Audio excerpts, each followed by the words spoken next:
چار دفعہ جو گزشتہ ہمارے انتخابات ہوئے اس میں عدالتی افسران جو ہیں ریٹرننگ افسر تھے،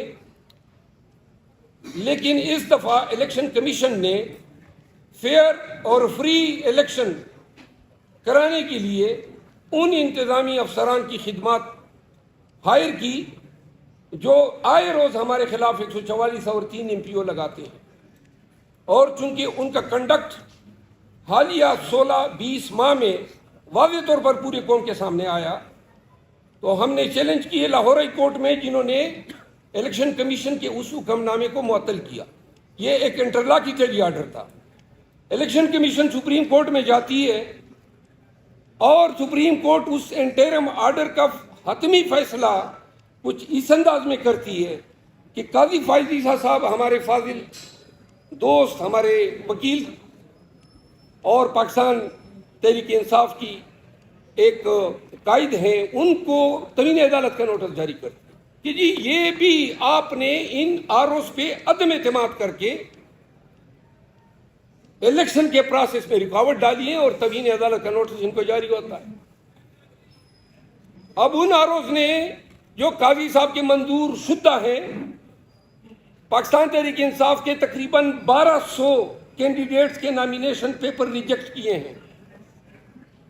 کیا یہ ذمہ داری اس چیف جسٹس کی نہیں بنتی ہے کہ جن کو وہ لگوانے پہ تلا ہوا تھا ان سے یہ بھی بات پرس کریں کہ کیوں کر آپ نے اس طرح لغو بے بنیادوں پہ پاکستان تحریک انصاف کے امیدواروں کے کاغذات نامزدگی ریجیکٹ کیے؟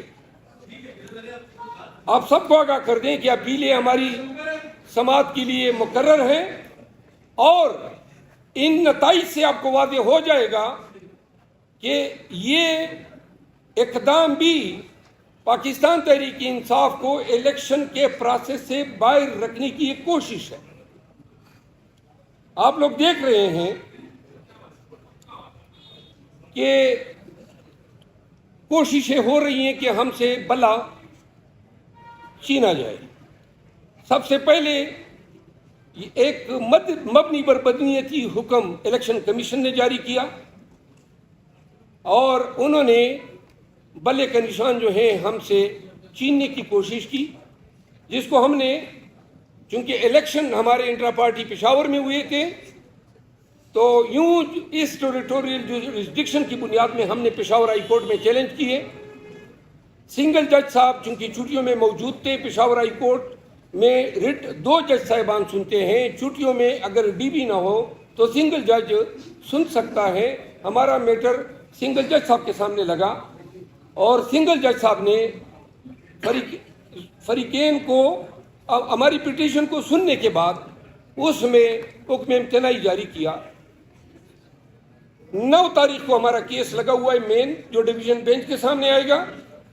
الیکشن کمیشن کو جلدی پڑ گئی کہ کیوں کر ان کو بلے کا نشان ملا، تو انہوں نے جناب دوبارہ درخواست لگائی کہ جی جلدی سنوائی ہو، اور پھر دوسرے جج صاحب کے سامنے یہ میٹر لگ جاتا ہے، اور وہ جج صاحب ہمیں سنے بغیر عدالت اپیل کا کردار ادا کرتے ہیں۔ سنگل جج کا آرڈر ڈویژن بینچ جو ہے مجازتی کی ویکیٹ کرتے، وہ کہتے ہیں کہ نہیں جی میں ویکیٹ کر رہا ہوں۔ اب اگر وہ 9 تاریخ تک انتظار کر لیتے یا الیکشن کمیشن انتظار کر لیتی تو کون سا آسمان گر پڑ جاتا، پورا مقدمہ ہی فیصلہ ہو جاتا، ہمارا حق بنتا رٹ الاؤ ہو جاتی، ہمارا حق نہ بنتا رٹ خارج ہو جاتی۔ سپریم کورٹ آف پاکستان کہہ رہی ہے توہین عدالت کے ہیئرنگ میں کہ جی ہم فری اینڈ فیئر الیکشن کرانے کے احکامات دیے ہیں، بلا چھینا جا رہا ہے، سنگل بینچ کے اوپر سنگل بینچ بیٹھ جاتا ہے، نظر نہیں آ رہا ہے کہ یہ کیا ہو رہا ہے۔ تھوڑی سی پلیز خاموشی۔ پھر آپ دیکھتے ہیں کہ جب یہ سماعت سپریم کورٹ میں ہوتی ہیں تو یہ سپریم کورٹ کی بلڈنگ تک محدود نہیں ہے، لائیو ٹیلی کاسٹ ہو رہی ہیں دنیا بھر میں، پاکستانی اور دیگر اقوام سے وابستہ لوگ ان کو دیکھ رہے ہیں. ہمارے وکلا کو بولنے کا موقع ہی نہیں دیا جا رہا ہے. آپ دیکھ رہے ہیں بار بار ٹھوکا جاتا ہے، بار بار سوال، اور جب بات کرتے ہیں کہ جی آپ تقریر مت کریں، اور مسنگ پرسن کی بات ہوتی ہے تو جو ریمارکس آتے ہیں وہ ریمارکس جو ہیں وہ ریمارکس پریٹی انوارنٹیڈ ہوتے ہیں، کمنزوریٹ نہیں ہوتے ہیں سپریم کورٹ کے شان کے سامنے کہ سپریم کورٹ اس طرح کے ریمارکس جو ہیں. اور پھر مائنڈ بھی ڈسکلوز ہو جاتا ہے. جس طرح آپ دیکھ رہے ہیں کہ ابھی مقدمہ زیر سماعت ہے، چونکہ آج ہم جیل میں رہے کافی عرصہ، میں علم نہیں ہے کہ نواز شریف جو ہیں اس کو ریلیف دے دیا گیا یا نہیں دیا گیا، اور جس کا دیے جانا عین متوقع ہے. عدالتیں جو ہیں دڑا دڑ من و ٹھنوں کی حساب سے نواز شریف کو ریلیف در ریلیف دے رہے ہیں.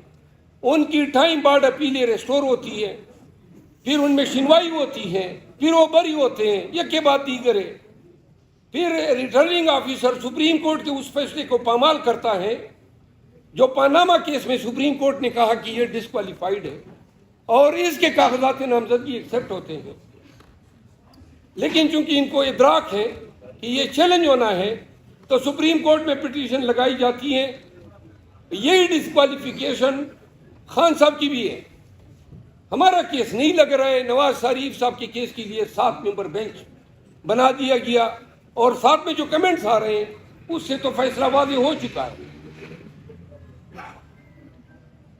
سپریم کورٹ یہ بھی نظر انداز کرتی ہے کہ یہ وہ شخص ہیں جو 4 سال مجرم اشتہاری رہا، اور جب پاکستان آتا ہے تو ریڈ کارپٹ ویلکم کیا جاتا ہے، مینار پاکستان میں جلسہ کرایا جاتا ہے، اور پھر پورا نظام نواز شریف کے آگے سرنگو ہو جاتا ہے. ہم یہ سوال کرنے میں حق بجانب ہیں کہ یہ کون سا عدالتی معیار ہے. اس پیشے سے تو ہم بھی وابستہ ہیں، پوری زندگی ہم نے قانون کی لرننگ کو دی ہے. ہم نے تو ایسے فیصلے، ایسے عدالتی کنڈکٹ کو نہیں دیکھا ہے. اور عدالت یہ نہ بھولے کہ توہین عدالت کے نوٹس جاری کر کے وکلا کو ڈرایا جا سکتا ہے. ہم عدالتوں کی تعظیم کرتے ہیں، عزت کرتے ہیں، ہم ڈرتے نہیں عدالتوں سے. اور یہ زبان جو ہے جو کسی بھی جج صاحب کی ہیں وہ جب تک آداب اور تہذیب کے دائرے میں ہوتی ہیں ہم 10 گنا کورن سے بجا لاتے ہیں. لیکن جہاں پہ وہ تمسخر اڑائے گی تو پھر ہماری زبان جو ہے اس کو کوئی لگام نہیں ڈال سکتا. پاکستان تحریک انصاف کے بیاف پہ، عمران خان صاحب کی بیاف پہ، ہم چیف جسٹس آف پاکستان قاضی فائز عیسیٰ پر مکمل عدم اعتماد کا اظہار کرتے ہیں. ہم سمجھتے ہیں کہ وہ ہمارے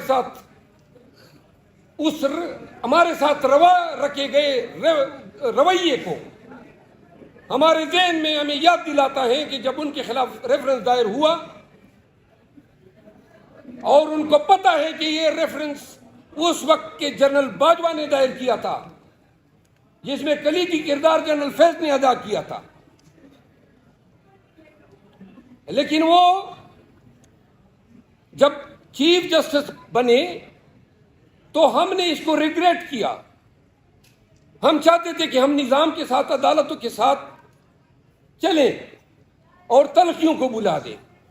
لیکن ہم ایک طرف دیکھ رہے ہیں ادے بھی پیپر مل کا فیصلہ آتا ہے اسی عدالت سے، پھر ہم یہ دیکھتے ہیں کہ سپریم کورٹ کے 5 ممبر بینچ نے ملٹری کورٹس کے جو ٹرائل ہو رہے تھے، جو قانون سازی کی گئی تھی آرمی ایکٹ 1952 اور 1923 کے جو ایکٹ ہیں جس کے تحت سائفر کے ٹرائل ہو رہے ہیں، ان قوانین کو کالعدم قرار دیا، ٹرائل کو جو ہے وہ کالعدم قرار دیا، اور ملٹری ٹریبیونل کو خلاف قانون ڈکلیئر کیا.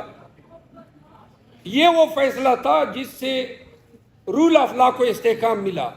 سویلین کے ٹرائل آپ فوجیوں سے کرا رہے ہیں جو ایگریوڈ بھی ہیں اور جن کو آپ جج بھی بنا رہے ہیں, جن کے گواہ بھی ان کے ہیں, اور ان کو آپ سزا کا اختیار بھی دے رہے ہیں. یہ نظام برما میں اور ایجپٹ میں ہے, کسی بھی دوسرے سویلائزڈ معاشرے میں نہیں ہے.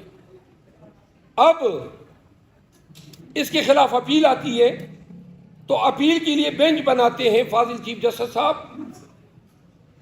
میاں نواز شریف کے بھائی شہباز شریف جاتے جاتے یہ تحفہ بھی دے گئے, پریکٹس اینڈ پروسیجر ایکٹ, جس کے تحت سینئر موسٹ 3 جج صاحبان جو ہیں وہ بینچز کانسٹیٹیوٹ کرتے ہیں.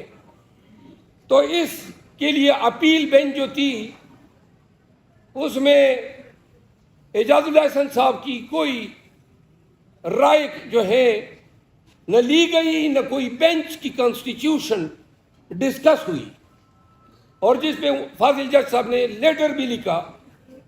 اب جو ہی وہ بینچ بنتا ہے وہ بھی 6 ممبر کا بینچ, جس میں سے 1 ڈائسنٹ دیتی ہے اور 5 ورسز 5 اس آرڈر کو سسپینڈ کیا جاتا ہے.